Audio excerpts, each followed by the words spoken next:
আসসালামু আলাইকুম। চলে আসলাম আয়াত দ্য কিউটি পাইয়ের আরেকটা নতুন ভিডিও নিয়ে। আয়াত বিকালে কি করে আজকে সেটাই আপনাদের সাথে আমি শেয়ার করব। বাসার সবাই যখন ঘুমায় আমি আর আয়াত এই টাইমটাতে জেগে থাকি, কারণ আয়াত দুপুরে ঘুম থেকে উঠে যায় ৩টা-৪টার মধ্যেই উঠে যায়, আর এরপরে শুরু হয় ওর খেলাধুলা। মোটামুটি 1 ঘন্টা সে খেলাধুলা করে, এরপরে সে হালকা পাতলা একটা নাস্তা করে। তো ডাইনিংয়ে তো তার অনেক খেলনা ছড়াই ছিটায় থাকে, আর তার যে ঘোড়া, ওই ঘোড়াতে সে বসবে এবং আমি তাকে টেনে টেনে নিয়ে সারা বাসা ঘুরে বেড়াবো। এটা হচ্ছে আমার কাজ। আর যেহেতু আমার কোমরে একটু ব্যথা হয়, এই জন্য আমি চিন্তা করেছি যে ওর ঘোড়াটাতে একটা দড়ি বেঁধে দিই।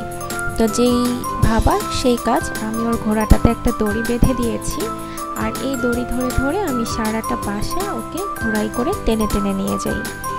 আপনাদের বাসায় এমন বিচ্ছু কিউটি পাই আছে কিনা অবশ্যই জানাবেন, আর আমার কিউটি পাইটার জন্য সবাই দোয়া করবেন।